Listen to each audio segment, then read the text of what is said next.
آج کے اس جائزے میں ہم ایک انتہائی سنسنی خیز کائناتی معمے کی گہرائی میں جانے والے ہیں۔ ذرا تصور کریں، ہماری پوری کی پوری گیلیکسی خلا میں ایک ایسی اندیکھی قوت کے ہاتھوں کھینچی جا رہی ہے جس کا ہمیں ٹھیک سے اندازہ بھی نہیں۔ اور ہاں، یہ کوئی سائنس فکشن کہانی نہیں ہے، بلکہ بالکل ایک حقیقی سائنسی مشاہدہ ہے۔ آج ہم انہی شواہد اور حقائق کو کھنگالیں گے اور دیکھیں گے کہ کائنات کا یہ پر اسرار کھنچاؤ آخر کام کیسے کر رہا ہے۔ حصہ ایک کائناتی کھنچاؤ کا معاملہ۔ تو اس معامے کو سلجھانے کے لیے سب سے پہلے ہمیں یہ ذہن میں رکھنا ہوگا کہ ہماری کہکشاں یعنی ملکی وے خلا میں کوئی ساقط یا بے حرکت چیز نہیں ہے۔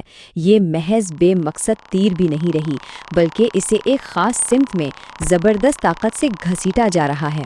اور یہ رفتار، یہ کوئی سست رفتار سفر بالکل نہیں ہے۔ 600، جی ہاں، یہ رفتار 600 کلومیٹر فی سیکنڈ ہے۔ ذرا اس پر غور کریں۔ اگر ہم اسے میلوں میں سمجھیں تو یہ تقریباً 13 لاکھ میل فی گھنٹہ کی رفتار بنتی ہے۔ یہ واقعی ایک ہوش آ دینے والی رفتار ہے جس سے ہماری کہکشاں خلا کا سینہ چیرتے ہوئے آگے بڑھ رہی ہے۔ تو چلیں اس بات کی تہہ تک پہنچتے ہیں۔ حیرت کی بات تو یہ ہے کہ صرف ہماری ملکی وے ہی نہیں، بلکہ اس کے ساتھ ساتھ ہزاروں دوسری کہکشائیں بھی بالکل اسی خوفناک رفتار سے اسی سمت کھینچی جا رہی ہیں۔ اب ظاہر ہے اتنی غیر معمولی رفتار کا سیدھا سا مطلب یہی ہے کہ کائنات میں کوئی انتہائی دیوائیکل اور بے پناہ کمیت والی چیز موجود ہے جو ان سب کو مسلسل اپنی طرف کھینچ رہی ہے۔ حصہ 2، عظیم کشش گر کیا ہے؟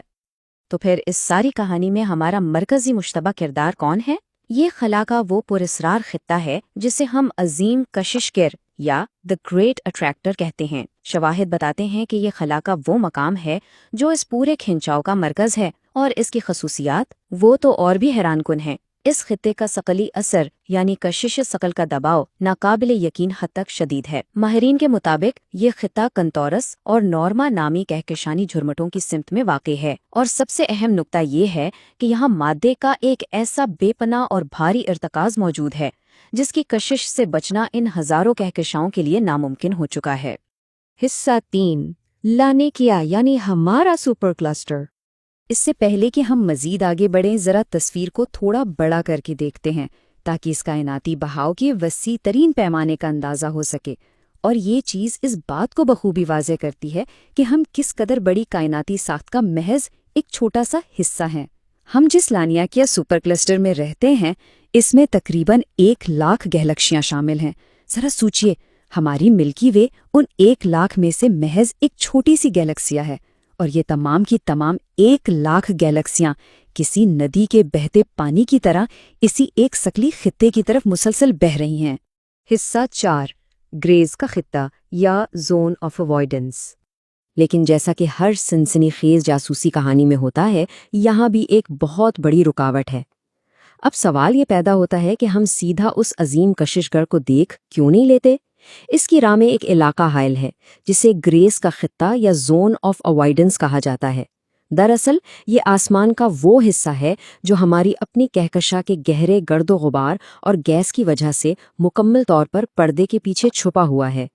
یہ گرد و غبار ایک دبیز دیوار کا کام کرتا ہے جس کی وجہ سے ہم چاہ کر بھی اس کے پیچھے موجود عظیم کششگر کا براہ راست مشاہدہ نہیں کر سکتے۔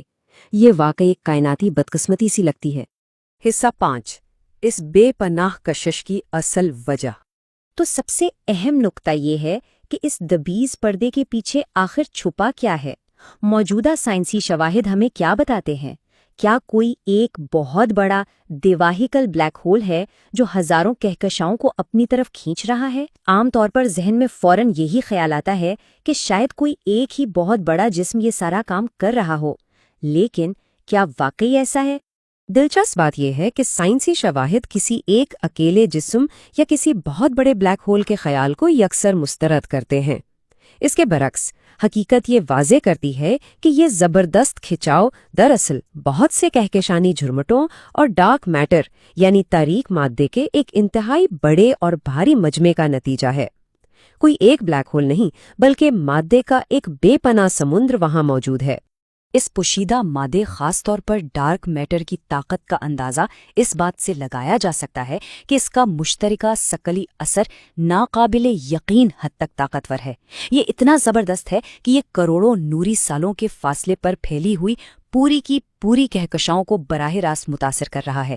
یہ نہ صرف انہیں اپنی طرف کھینچ رہا ہے بلکہ اگر دیکھا جائے تو یہ کائنات میں بڑے پیمانے پر مادے کی حرکت کو مکمل طور پر ایک خاص انداز میں ترتیب دے رہا ہے۔ یہ ایک طرح کا کائناتی ڈسپلن ہے جو یہ پوشیدہ مادہ قائم کر رہا ہے۔ تو آخر میں یہ سارا کائناتی معمہ ایک انتہائی فکر انگیز سوال سوچنے پر مجبور کر دیتا ہے۔ اگر ڈارک میٹر کا ایک ایسا مجمع اتنے وسیع پیمانے پر ہزاروں کہکشاؤں کے سفر کو کنٹرول کر سکتا ہے تو کائنات کی اس وسیع حرکت کو خاموشی سے ترتیب دینے والی اور کون کون سی اندیکھی قوتیں موجود ہوں گی جن سے ہم اب تک بے خبر ہیں؟ یہ واقعی ایک ایسا اصرار ہے جو ہمیں اپنی کائنات کو مزید گہرائی سے سمجھنے کی نہ ختم ہونے والی جستجو پر مجبور کرتا ہے۔